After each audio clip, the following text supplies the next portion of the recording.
that would be about the size of it. Yeah. Oh, and here we go, and we're on. And welcome to the Sexual Tyrannosaurus Show. We've got rid of the boy Hotspur. It's a bit too lame. They've thrown me out. I'm an outcast. Yeah. Infamy. They've all got infamy. No one got an infamy. Our institution, our rules. Now fuck off. Latest potatoes. So how are we, gentlemen, after the epic dimensions of the Wolverhampton game? And can I just apologise to anybody who's in their funny shaped box? I'm on my phone because the Wi-Fi in the hostel I'm in isn't particularly sharp. But apart from that, everything's good. So yeah, Wolves. How did we get on? I didn't really see much of the game. Oh yeah, where do we start? So actually, over to you, Chris. Over to you, mate. We'll start with the reflection of the starting 11. So we had the white Andre Onana playing between the sticks for Tottenham, who is an absolute liability, may I add. Then we had a 19-year-old kid playing right back, where a recognised right back was playing left back, and a recognised left back was playing left-sided centre back, alongside an Argentinian fella who has no interest in being in the club.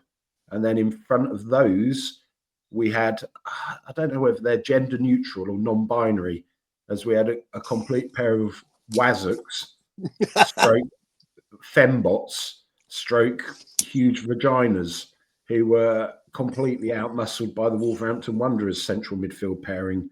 So Basuma and Papasar don't do it, do they?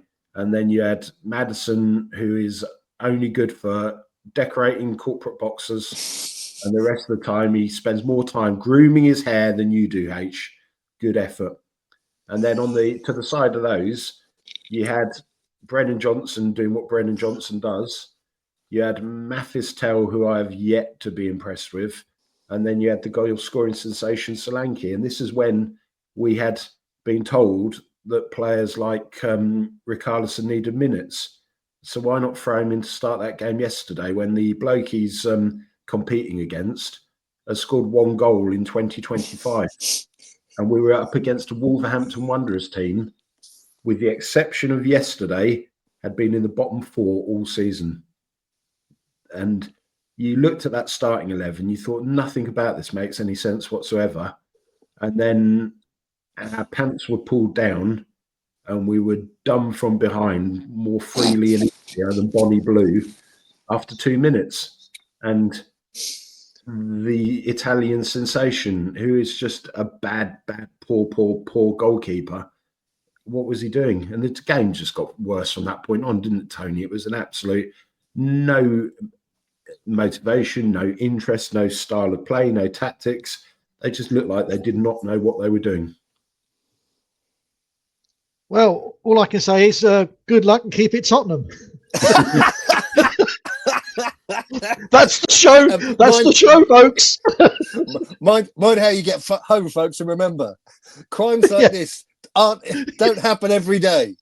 Don't lose sleep.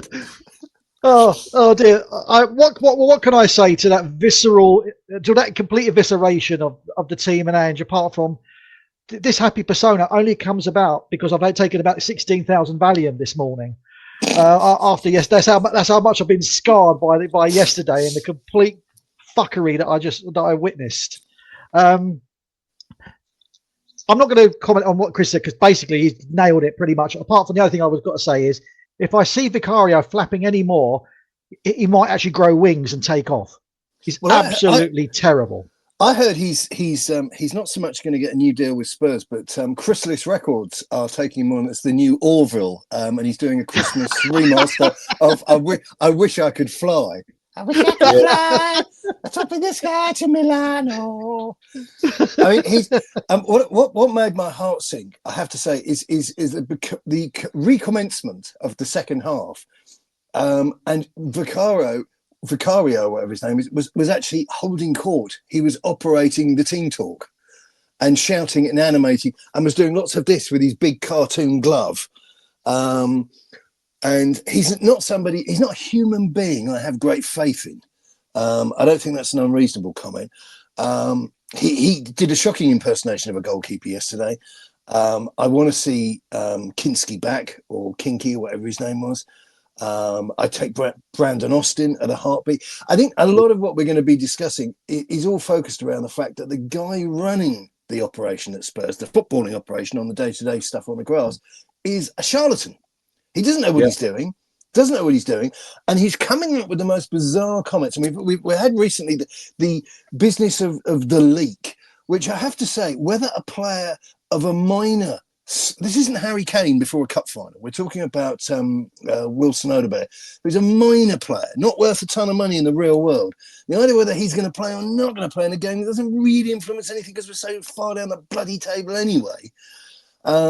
It isn't really like a James Bond, there's a leak in personnel at Whitehall sort of like thing. The knock list has gone out on all the Bond baddies laptops. It's not on that scale. So then we had the business of Ange after this game talking about, he was referring to the errors and the foolishness that we saw on repeated occasions as unusual happenings or something similar.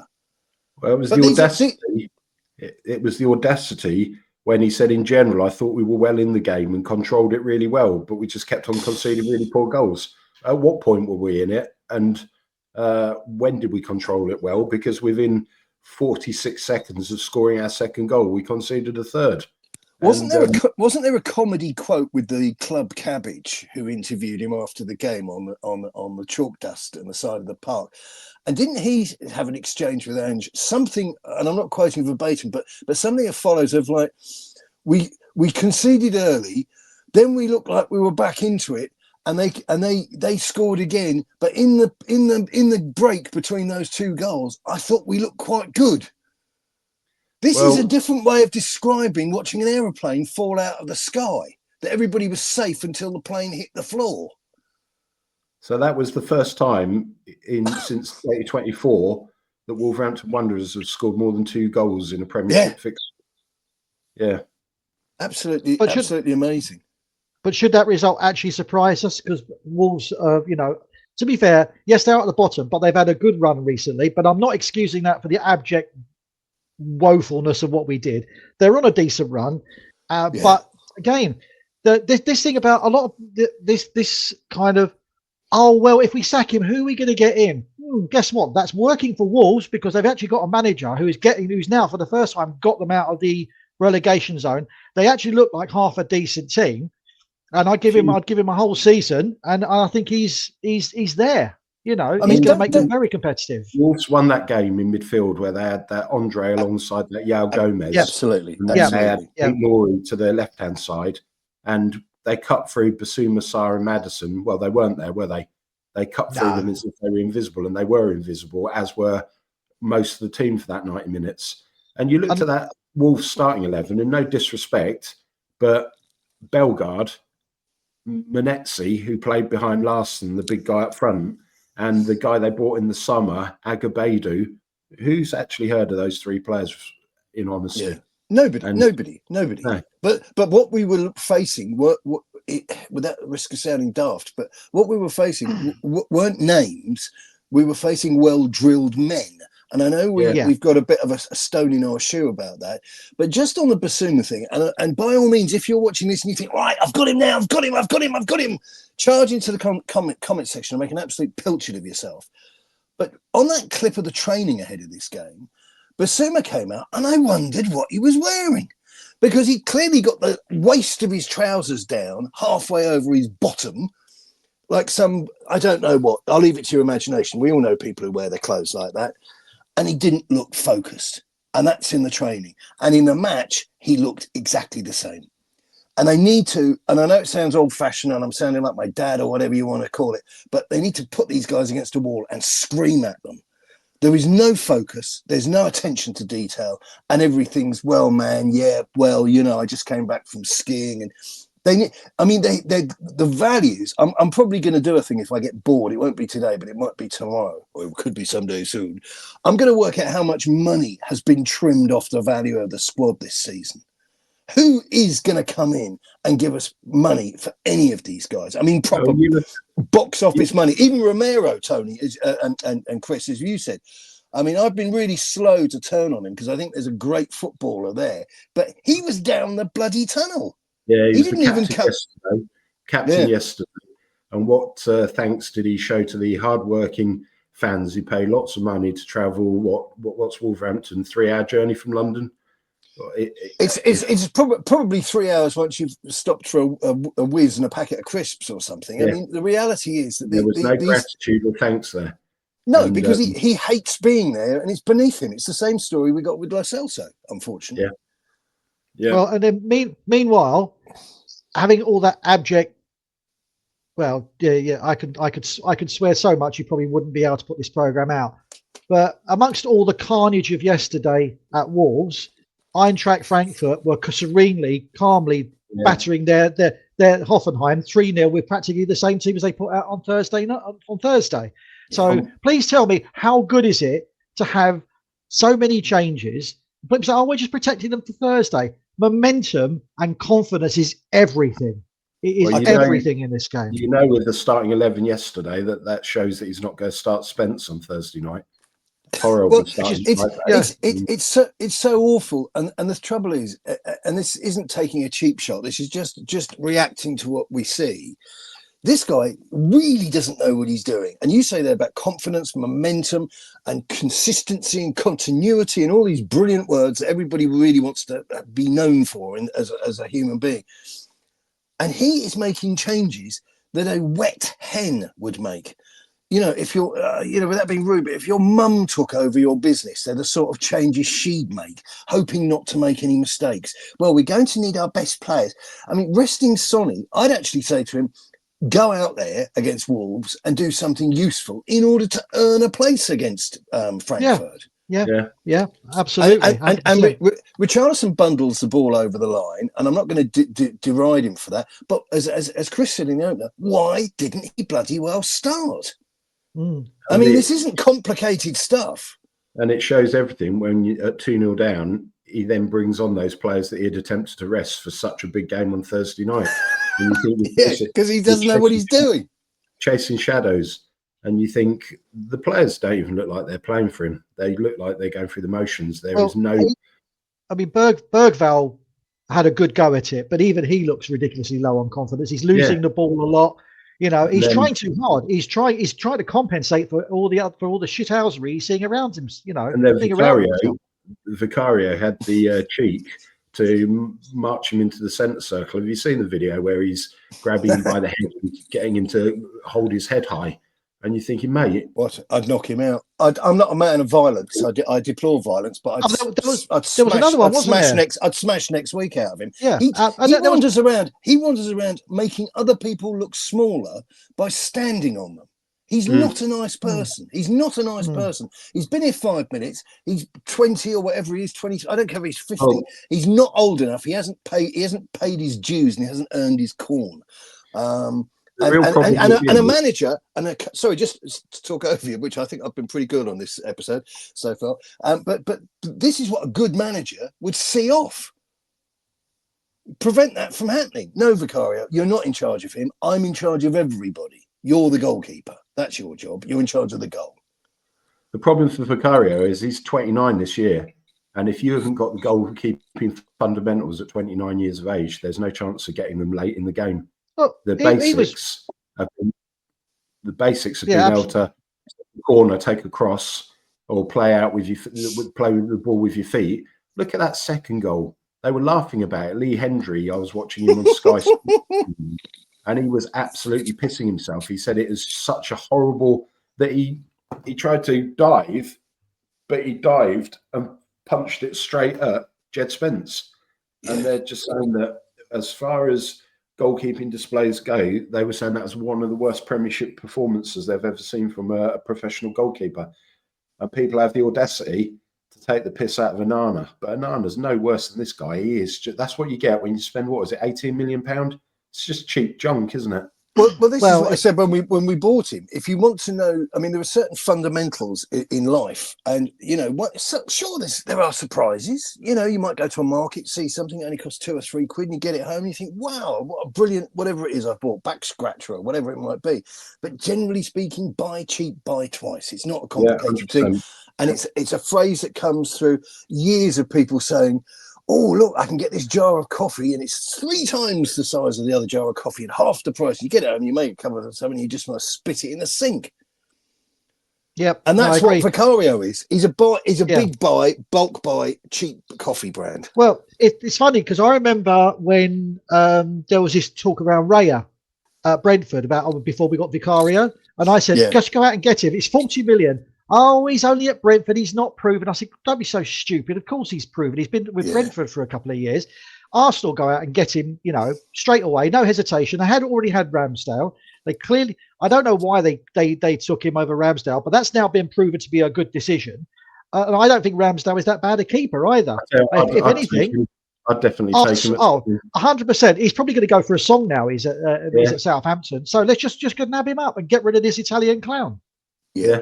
No, absolutely agree. Absolutely agree. There were no redeeming performances. I went through the data. I've not published it because, despite having fucking paid for it, I've not published it because it doesn't have any value. Even Tell's goal, it bounced in off him. He didn't know anything about it, did he? Yeah, nothing at all. And that's the other thing. That's our post, and it just pinged in off his ankles, I think. Well, it was very much Jonathan Woodgate sort of moment, But one thing I think, and I'm surprised you haven't mentioned it, although we're just into this really. But Matthias Tell was sent out to talk to the press. Mm. Where's your what do they call them? The leading player group or whatever the hodgepodge made up his poor name is. The leadership group. That's it. The leadership group. I'll tell you where they are. They're hiding. Maybe it's that time of the month and their menstrual cycles were going a bit crazy and nobody wanted to come out as they were all hormonal. Yeah, nobody wants to see hairs growing on James Maddison's chin at this time of the year, that's for sure. Yeah. We have got no leaders. We've got no men. And we labour the point, and we've said it a number of times, but we need... You look at... If we had those two in central midfield that Wolves did yesterday, we'd be a lot better side than we are at the moment because we haven't got anybody who's prepared to go to war when the occasion warrants it. Well, you mentioned about the leak and all this sort of nonsense around it, yeah?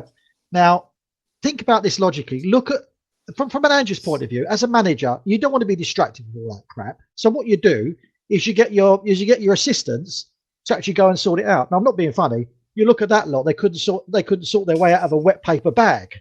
They couldn't sort out a tray of teas and coffees, could they? Exactly. But you can think about, I know this is going back a bit, the Joe Jordans, the Duncan Fergusons of this world, the enforcers. Here we go. Anytime you like, pal. Anytime you like. i.e. real men who will actually just go, right, you want me, Ange, you want me to sort the leak out? Leave it to me.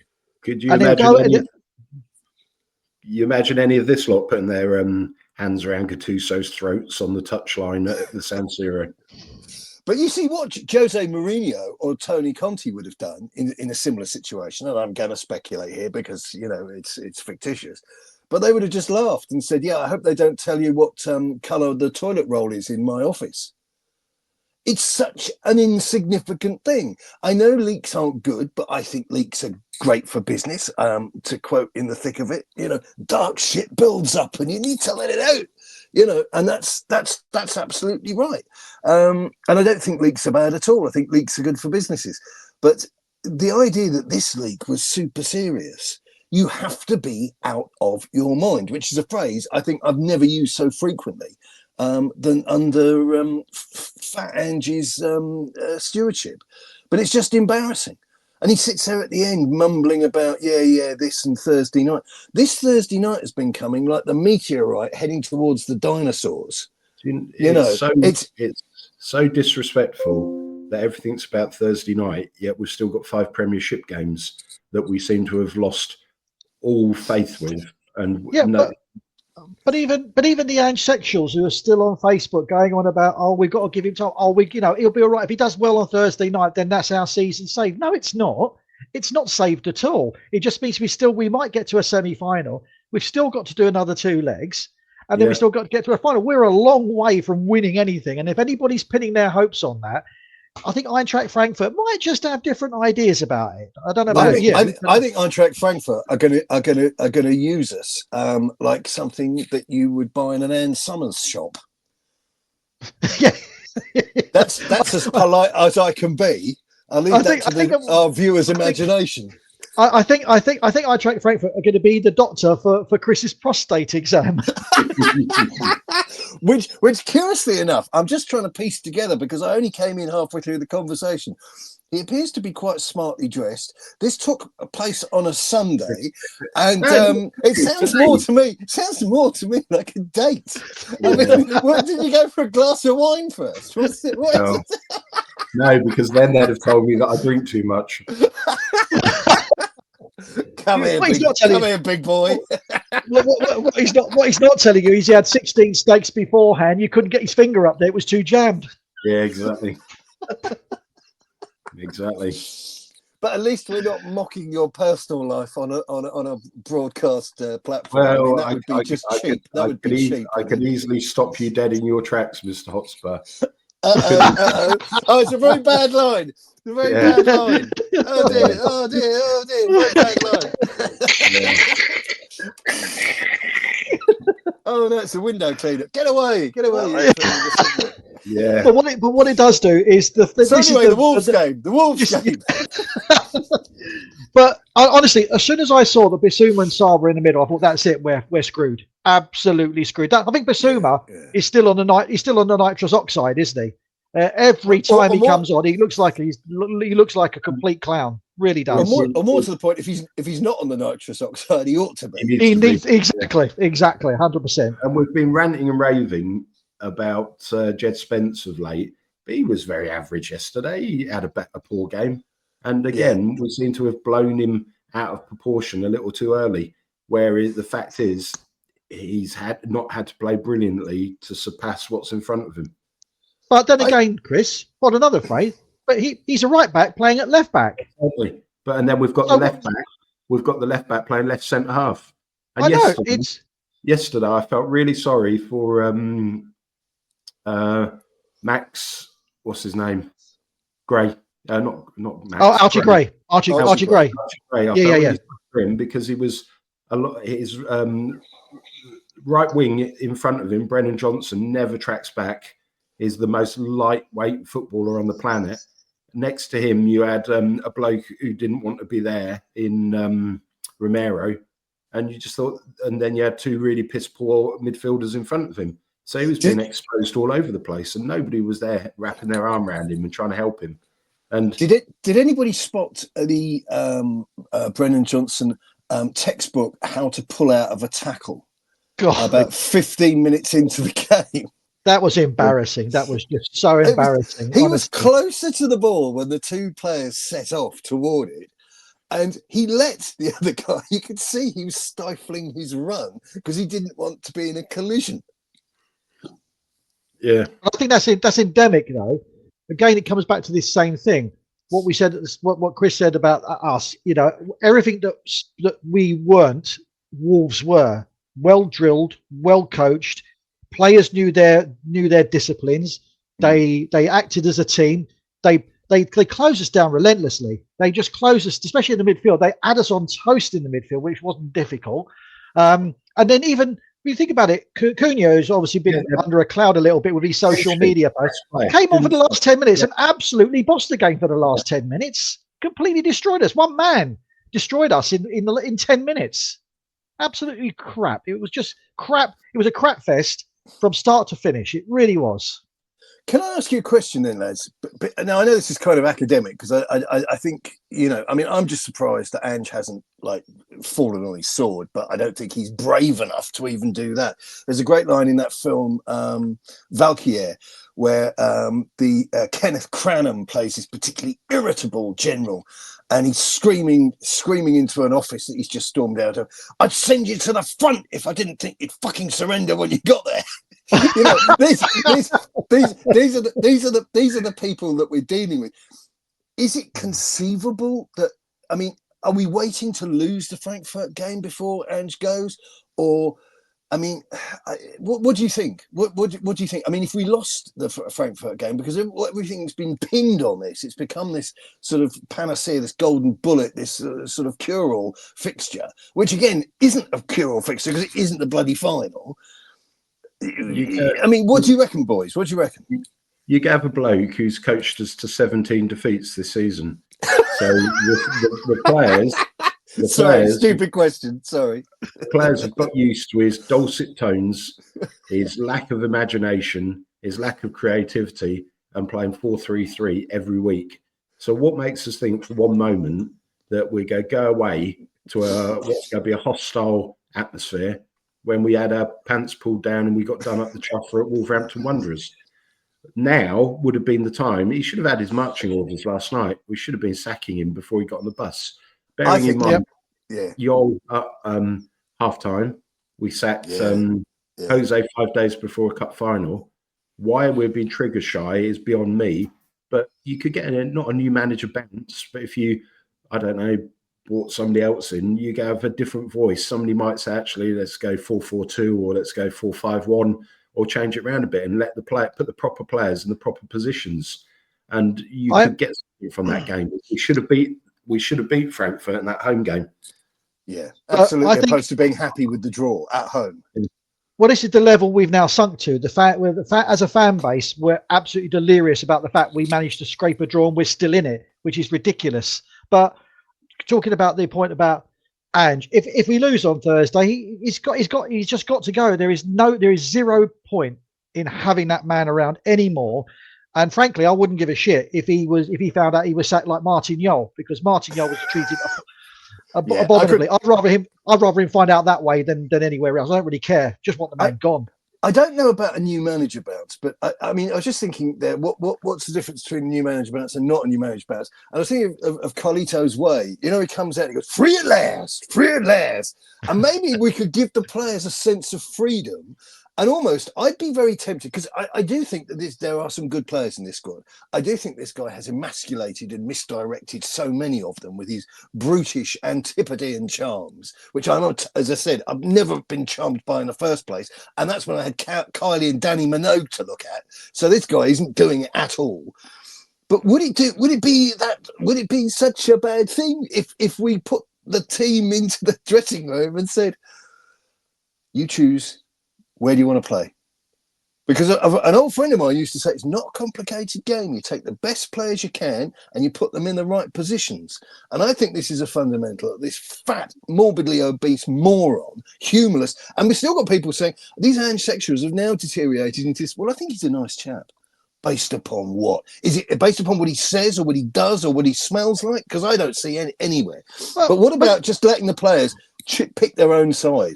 And throw the coaches out, chuck them out with the rubbish. I've just shared with you both in the chat window a message that I got from somebody whose friend is an agent, and that's what he's telling me about the Maddison Ange relationship. The first is what Ange has said to Maddison: "You're not doing what I asked. Why aren't you tracking runners? You're a showboat pony."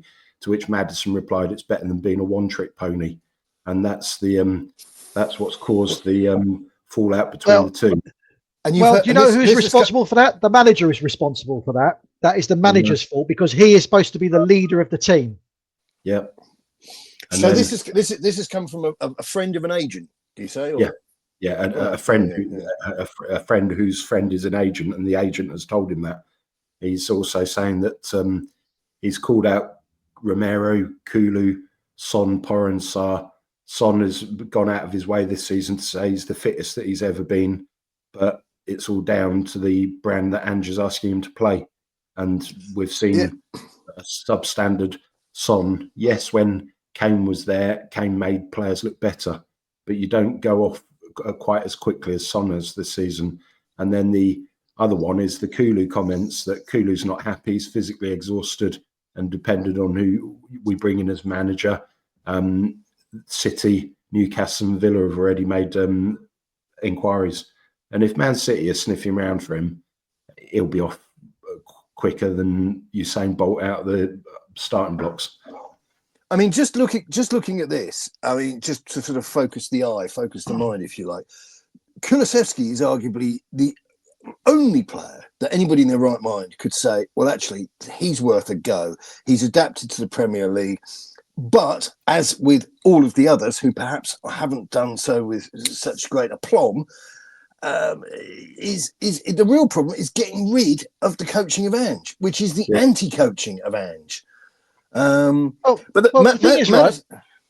Sorry, mate. He says he has called out. He says in this message, he says he has called out Romero. Kulu, what the fuck's he doing calling him out for? He's worked him into the ground.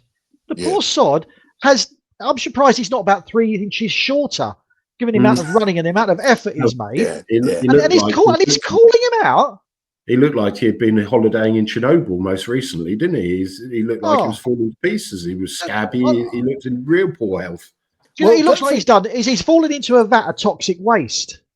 And I mean the sweets, ladies and gentlemen, not the actual toxic waste. I mean the sweets. He's Birmingham again, is he? He's been to Birmingham to pick up his rubbish. But no, I mean, don't forget, there's two ways, and this is really boring, but there's 2 ways people's skin goes bad. One is that they're eating shite. So the guy could be eating tons of Haribo, because we've seen that at Spurs before, where they want to get that energy boost and all the rest of it, and they just go, argh. So the idea that your face falls off as a result doesn't shock me. And also, your skin can go bad if you're not particularly at one with yourself, if you are not whole. And it could be that this guy, because bear in mind, these are young guys, they're living away from home.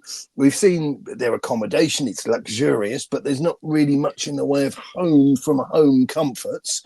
I mean, you can say, I can go out and buy whatever telly I want, but you don't have much sort of way in the way of photographs and this, that, and the other. I mean, I remember seeing Super Pavlyuchenko's gaff, and it looked pretty much, apart from the electrical equipment, as if it had been recently robbed. It was clearly a fabulous North London abode, but it didn't look like a home. Is that similar to Son's gaff after his dad moved in and did his decorating for him? This is the North Korea experience, son. We've got a white candle in every room, and your job is to find it, because the walls are white, the carpets are white, and the ceilings are white, and there's no lighting.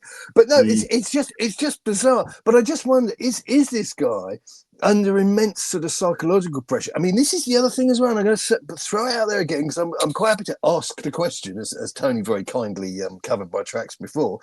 But could it be that Kulusevski came out and he spoke very well, and he spoke with a depth of sincerity about Ange and this, that, and the other. Does Ange appreciate that? Does Ange care for that? Would Ange prefer it if you just fucked off and stopped stealing his thunder? Because I think Ange is at his happiest when he is holding court and doing the fireside chat routine. I said to Puskás, and Puskás said to me, he is the ultimate narcissist. He is everything in that message, and everything we've seen. You know, it's been the grass is wrong. It's been the players are wrong. It's been the footballing gods were with us. I mean, the gods were having a good shit on us yesterday. They were having a great laugh. They must have heard him and thought, right, we'll show you who the footballing gods really are, mate. And they did it yesterday. The footballing gods were playing cards and getting pissed. That's what they were doing. Was it Einstein said? Was it Einstein said God does not play dice with the universe? Well, he was fucking with us yesterday. Yeah. I mean, he was signs were here though when Deere called out his training methods, and then pre-season this year when we went over to Australia on a tour, and he played Jamie Donnelly at left back, and he played Oliver Skipp and Gray as his centre halves. You're thinking none of the players that actually play in their proper positions were deployed in those positions. You think, what is this bloke on? What is it all about? I just think he's a terribly substandard human being. That's about as kind as I can be, and that's the opposite of me opening up and using lots of Anglo-Saxon. I just don't think.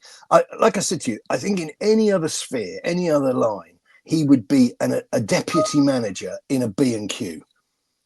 You know, I don't mean that against B&Q in particular, but he'd be in a warehouse somewhere and he'd be wandering around muttering. That's the Excuse me, my daughter has just got a job as a deputy manager in B&Q, so I'll have you take that back, you bastard. Well, I hope she doesn't scratch her beard as often as Ange does. Well, This is my daughter you're talking about, so just watch where you go with it. Nice dowling. That's what I heard. Yeah, indeed. But it's just the thing is with all of this, and it keeps coming across in droves, is that there's so much unhappiness. There is so much depression around the club, and I'm still mystified. Every time we lose, I'm waiting for the announcement, and it doesn't come, unfortunately. Yeah. But what I can't understand, and I'm still trying to fathom a reason and rationale for this, is Levy has never been reluctant to pull the trigger. I mean, he's given Ange so much more time than Nuno. Now, I actually feel sorry for Nuno now, because I really do. I mean, Nuno, he's a Nottingham Forest. Okay, I think the wheels are coming off now. I think they're getting tired, but I'm sure they'll extract their revenge next Monday night at 8:00. Exactly. And the thing is, I don't understand why is Levy being so gun shy all of a sudden? Why has he suddenly just said, "Well, I'm pinning all my hopes on a moron who has the footballing capacity of a flea's arsehole"? I don't get it. I really don't get it. And all the social charm and polish of Peter Sutcliffe. I mean, I've said it before, I've said it again, and everybody knows what I'm about to say. I think it's straightforward that I think Levy, who it claims that to not listen to people, he does listen. I think everything terrifies him. I don't think he's a strong man, a strong masculine man. I don't think he's got much testosterone in him. I don't think he stands up well to scrutiny. I mean, look, I was told by somebody the other week that he thought the change at Tottenham thing was an anti-Semitic sort of catalyst idea, which is absolute and utter tripe fiction, made up, embarrassing. But what we do know with absolute racing certainty is that when he had to recruit Ange and eventually hired him after an imponderable period of time, he had been through the mill with the press and with the agents and all the people in his phone book. And several people had been interviewed previously for the job at coach at Spurs. And everybody kept on saying no, which is why we ended up with this lump, this absolute useless lummox. Now, listen, if he was a great manager, I wouldn't reference his weight at all, okay? But that's the child in me that you're having to listen to. So if you don't want to hear it, switch off and unsubscribe, do what you want. But the reality is he has picked this absolute lemon, and he was like probably the 8th or worst in the pecking order. That's these are home truths. These are not up for debate. And all this, like I say, all this belly button fluff and shoe shine that we had from the likes of Goldmire Beer, from the likes of the cretins, the studious cretins at the Athletic, who told us all about the glories and the illustriousness of the Scottish and Japanese leagues. Not worth a wank, ladies and gentlemen. Not worth a singular wank. And we're now through the looking glass. Everything, all the nasty, hurty words people said has come true, and all the tripe about fairies and unicorns and rainbows has been revealed to be a load of just twaddle, absolute twaddle. And the thing is, mate, looking at some of the Facebook stuff this morning, there are people still defending him. There was one person who said, "Oh, we've actually played some decent football." What the fuck have you been watching? That was his mum. That was his mum. That was his mum, Mrs. Postecoglou, and who'd been on the syrup all day. And 90% of these people who are still backing him, guess which country they happen to come from? Oh no, what a surprise! Thank you for your comment at 3:30 a.m. this morning, GMT. Yeah, thank you very much for your comments. Stick to fucking cricket, you numpties. Honestly, Jesus Christ on a stick. It makes me wonder what this appointment of this Vinay Venkatesan that was announced on Friday, what his role is going to be coming into the club. As when he appointed Edu and Arteta. So he's quite into with youngsters. And Ange is 60 this July. And he's coming in as a CEO, so the chief executive officer, and then Levy will default to the chairman role. Did you see that piece I put out this morning that the guy wrote about how little actual physical game time that Ange has? He talks about, I've been doing this for 37 years, or whatever the flip it is, nobody cares. But the actual game time, the actual management on the pitch hours is very small in comparison to people like, for example, Maurizio Pochettino. And I actually found that terrifying. Well, Maurizio Pochettino, who in 2 seasons lost less games added up than this guy has in one year, one season. Yeah. I mean, it's extraordinary that and again, it goes back to what you always refer to, Chris, and I do in the real world, and I'm sure you do as well in your own way, Tony. But this business of due diligence. I mean, it's absolutely insane that you hire somebody that you don't have to really peel back the layers to get to the truth, and it's pretty bloody worrying. Yeah. I mean, all this business about breaking players, running players into the ground. That's all in the public domain. That's all in the Scottish newspapers. And what was farcical was that link I shared with you both about Mikey Moore, and even trying to justify that he didn't want to throw him in and expose him as he's still a young man. Yeah, what have you done to Bergvall? What have you done to Archie Gray? And what you're saying on one hand is not the same as what you're saying on the other. It's the old footballing trope is, and it is true. If you're good enough, you're old enough. Yeah. And that is the end of the story. I think, and again, this is all suspicion. I don't have this from anywhere, reliable other voices in my head, as I would say to my own critics. But I think this is down to a lot of people, how they approach Ange. And I think Bergvall is, as most European young men are concerned, speaks English well, is able to integrate in, different parts in Europe, wants to do well, wants to serve, wants to learn, and perhaps is throwing Ange a little bit of respect that hasn't been really due his way. But that's the continental way, though, H. That's what I'm saying. That's what I'm saying. And that's why he's been tipped the nod, whereas perhaps with Mikey Moore, he's been a bit like, yeah, okay, mate, I'll take that on board, which Ange doesn't want to hear. He wants to hear, yes, sir, no, sir, how high, sir? Yeah. That's the vibe that I'm getting from Ange. And if we look at, like I say, that thing there, and I'll do something with that later. I mean, it's pretty murky, poisonous stuff that he's managed to fall out or have conflicts with so many people. I mean, if you have conflicts with, I don't know, 2 or 3 people across a generational thing, right? And I'm thinking of myself. I'm absolutely thinking of myself. There are people close to me that I've fallen out with. But other people in positions of authority and position to analyse things, have not excused but have explained why there's been the falling out. And it's not because I'm a toxic person. It's because some people are just a little bit nutcasey. Well, but to fall out with so many people in one bloody building in one period of time, not across decades, but in one period of time, that's a bloody concern. Real concern. And also, you look at this other rationale the Ange sexuals are pointing out. Oh well, we got us to 5th last year. Well, what have you done for us lately? We're 17th now, you numps. Honestly, just stop it with this when he leaves the club. When he leaves the club, and he will leave the club, he's done in British football. He will never get a management role in another Premiership side, and I doubt he'll get touched by anybody in the Championship, as people have worked him out. Even the football critics, like, who was it? Was it Danny Murphy on Match of the Day 2 last night? Murphy killed him. He basically called him out for what he is. I completely disagree with what Ange is saying. They weren't good. They didn't play good football. I don't know where he got that from. And knowing our luck, this new chap will come in and probably make him fucking director of football. Well, but it poses a question: just how is he still there?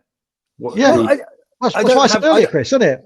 Why is he still there? Why is he on the? I mean, you've got to wonder about the sanity of the people. I mean, the trouble is, this is a bit of homespun pop psychology for you. Stupid people frequently don't have the wit and imagination to keep their mouths zipped. And they will keep talking when the sensible person will just sort of like lower their head beneath the pulpit. I mean, you're in 17th, you're playing some absolute abominable football, and you want to back this guy based upon what? It's very, very weird. And an intelligent person wouldn't go down that route. And I think it's just... I thought it was magical, and it made me chuckle and smile when you had the population of the Wolves Stadium singing, "You're fucking shit, Ange Postecoglou, you're fucking shit." And I was thinking, well, it didn't take them long to work that out, did it? And you've got Levy sitting there, and he would have heard that without a shadow of a doubt. It's one of those things you cannot pretend it's not happening. You cannot pretend it wasn't said to you, because everybody around. I like the fact that feedback, as the Flange would undoubtedly refer to it, was personalised, just so there was no mistake. It wasn't aimed at us as a club or as a side or whatever. It was aimed at him. And you're sitting there as Daniel Levy, hearing 30,000 people all singing that, and looking at the ridicule that you're getting. Anybody who had something about them, you want to be better. You want to win. You think if somebody embarrasses or humiliates or belittles you, you go out of your way to make sure it doesn't happen again. And he who laughs last laughs the loudest. Do we think Andrew's going to come back from Germany? Is it a possibility that he could relocate as a gastarbeiter? Could start up a kebab house in Germany, couldn't he? There you go. Yeah, you want a doner, mate? Yeah. Sorry, what is this? That's how I do them, mate. What is the phrase? Is it about keeping your mouth shut? Is it better to keep silent and be thoughtful than to open your mouth and remove all doubt? Yeah, absolutely, and that's what we're up against. I mean, his post-match pressers have descended into, to quote your phrase, Tony, this sort of word salad, Fruit Loop, cut and paste, and he is clutching at straws.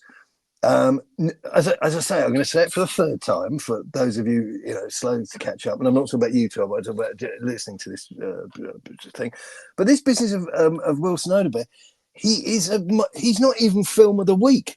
This guy is a trailer for something, and the fact whether he's going to play or he's not going to play, nobody cares. Really, nobody cares. It's not important information. We don't know where the gold is buried. We don't know. It's not important information. Do you know what is going to be an absolute hoot this season when we have to get to the Player of the Year nominations?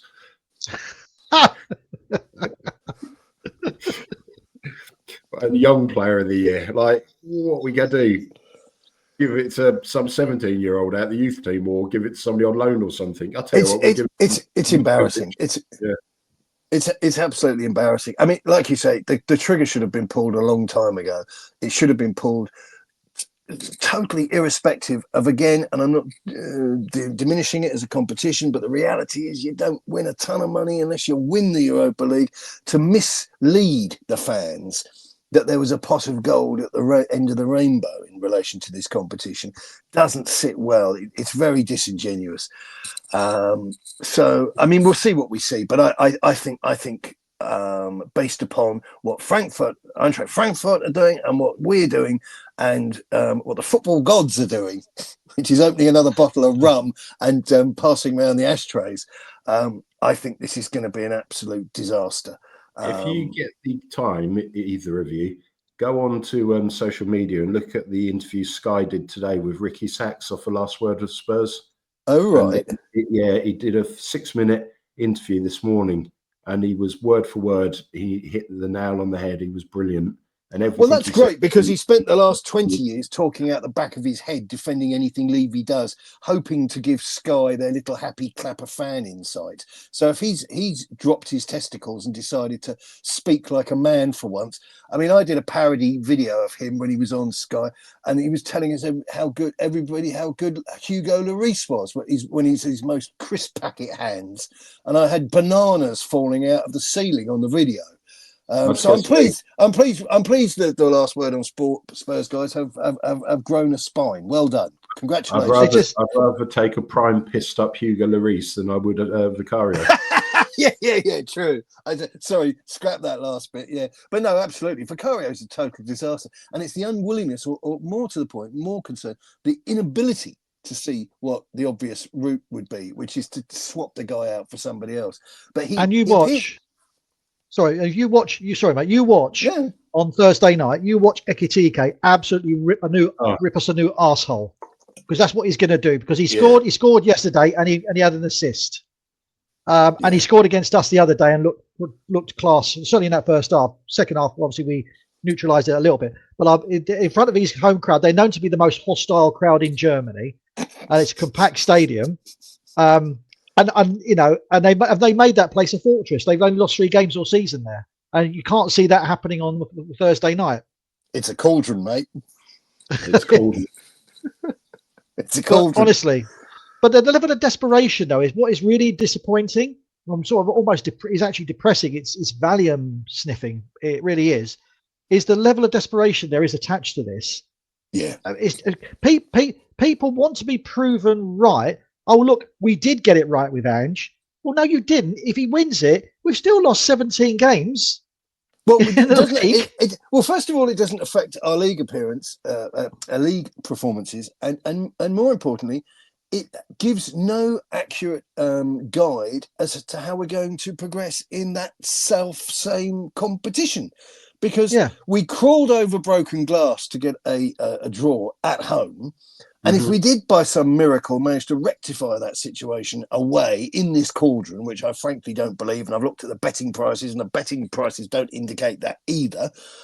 Yeah. Even if a miraculous thing happened, and I don't know, Richarlison scores a hat trick or something, it doesn't matter, because the next game is going to be against a more difficult opponent. And you then have to play another game or whatever it is before you get to the final. So I don't know. The 2 teams that we've beaten in the Europa League away from home this season are Ferencváros. We won 2-1. They're top of the Hungarian league, which nobody gives a shit about. God team. And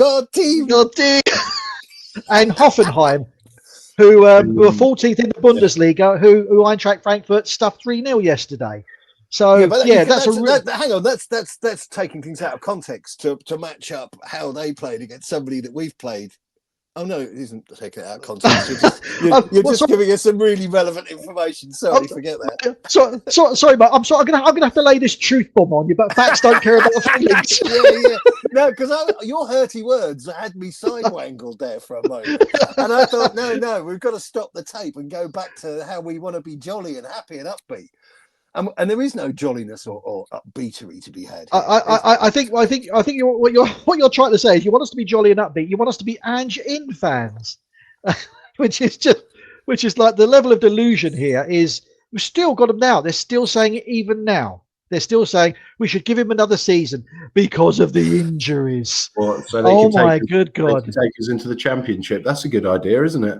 Yeah, let's do that, shall we? But you see, the trouble is, boys, they take us into the Championship, and they actually relish the thought of this new campaign, because it's all about lowering your expectations. It's not, oh my God, we've gone from elite football levels to bottle washers. We're now toilet cleaners. Well, we can seize the opportunity. We can, from the ashes of failure, spring the roses of success. That's the mend and make do mentality of these nitwits, absolute nincompoops. So yeah, I'd love to see us get relegated. I don't think it's mathematically possible. If you're going to go down that road, mate, you may as well. Then we could do what we're doing at the moment, which is constantly snatching defeat from the jaws of victory. You can say all these things like you like, but the fact of the matter is, he's a shit manager. He hasn't got a clue what he's doing. He's narcissistic to almost supernatural levels. He never takes responsibility for a single thing that goes wrong. And yesterday was another thing where they said, oh, well, you can't legislate. People were saying, oh, you can't legislate for the mistakes that have been made. No, you can't. And I totally agree with that. However, if you coach players properly, those mistakes don't happen very often.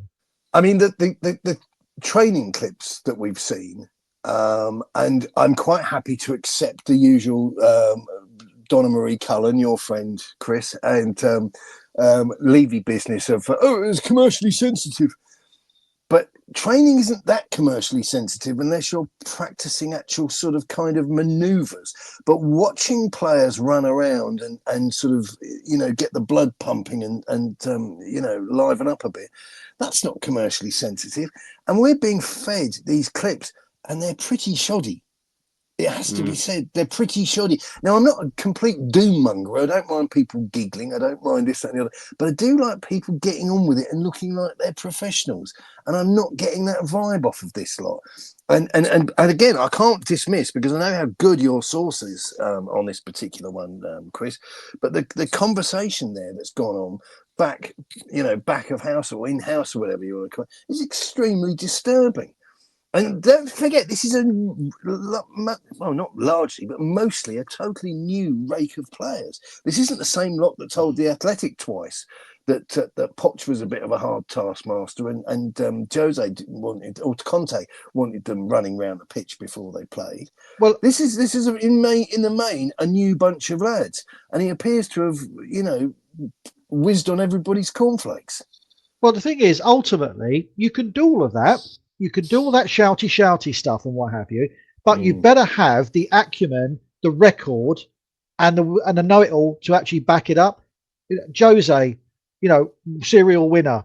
Conte, serial winner. I'm sorry, guys. When I'm balling you out, the reason why I'm balling you out, because I want us to win, and I want you to be part of that. You'll either come with me on the journey, or you can go and skedaddle. And I'm sorry, him saying that when he's as what do you call? I can't remember what you call them, Yokohama foot warmers or something like that. And I honestly, and what was the other one? Was it Melbourne Victory? It's just like, I don't care. And Celtic, sorry, anybody can win a league with the Scottish League at Celtic. Anybody. Yeah, but you see, when you hear Ange talking about the game, I always think that the big guys, the guys that have done it all, are very economical with name dropping, and they are very much, they rely upon the person listening to them, the journalists or whatever, to understand that what they're talking about is how he managed to win several Champions League Cups, win several championships, several divisions, several titles, to scoop up loads of silverware, domestic silverware, across Europe and beyond. And so you understand who you're talking to, and they speak with authority because they've been out there and done it, and they know their CV whizzes over most other people's CVs. With Ange, we get what I would call this sort of pop psychology thing of, you need to, when you're looking at a fella, you need to understand, stare him in the face, and the game's gone from. This is campfire tales with Uncle Wally. It really is. He's achieved, in the scheme of things, nothing. I congratulate him on what he's done in bloody Australia, in Tokyo, and in Escos in Scotland. Congratulations, well done. But do you know something? It's not really worth much of a wank in the real world, because it's like his international coaching expertise. Who were you up against? North Korea and East Berlin boys. It's like, who did you beat in the final? Lanarkshire ladies. That's the reality. Whereas you listen to people like Conte and Mourinho, and they're talking about how they delivered silverware for Real Madrid, how they delivered top flight silverware for Chelsea Football Club. And you might not like the names, but you can't deny what they've actually achieved. And this guy, all he does is campfire tales with Uncle Wally. Well, it's this equivalent. What springs to mind? Sorry, Chris. What springs to mind here is that phrase: "The greatest trick the devil performed was convincing the world he didn't exist." And sorry, to paraphrase that, the greatest trick that Ange has done is convinced us he was a football coach. Well, can you remember that? Interview you did where he's having an argument with Craig Foster? Yes. And he is proper arguing with a fellow professional and fellow Australian national team player, and you think, this bloke will never admit he's wrong, and he will never apologise, and it's all about him and his way or no way at all. Right, gentlemen, I think we're kind of done. I'm also mindful of looking at the clock, and I'm in charge of making the food at this particular secret location. Chicken and chips. In your hostel? Is that the hostel for abused Spurs fans? And I mean abused as in mentally abused. It's simply a code name I'm using for the unreleased details of this venue, and this is the end of my operation. So you're in the witness protection program now, eh? Nobody can find me. I speak many languages, and I'm a master of disguise. I go missing in the crowd. Especially those furry lampshades. I tell you what, that's only half of it. That's only half of it. He speaks many languages, all of them English. What do we think about Thursday then? What do we think about Thursday then? Come on, let's have a last one. Let's round that out. What do you think about Thursday? Loss. I'm going to go. I can't oppose a loss. Yeah, I can't oppose a loss. I think we might grab a goal in the sort of harem scarum sort of style of things as we did against Wolves, but I can't oppose the loss. Bookmakers won't listen to you. So if you want to stick your money on the team that are going to win the competition, be my guest. But I'm not getting involved. I'm calling it as a Frankfurt win. And then hopefully Good Friday will be Good Friday because Ange will have been sacked. I tell you what, we need somebody with some video skills to mock up Harold Shand in the closing scene of The Long Good Friday with Ange in the back of the car. He's been lifted off the streets by the IRA. Pierce Brosnan's got a gun pointed back into his face from the passenger seat. And he just knows, you can see it in his eyes, that he's going to be filling up a central tunnel support on a motorway somewhere within an hour.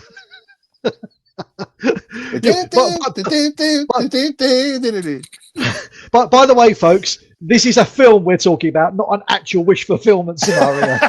and thanks for the money, but we can't use a crowdfunder in order to make this happen. It's the end of The Long Good Friday, available at all good bookshops.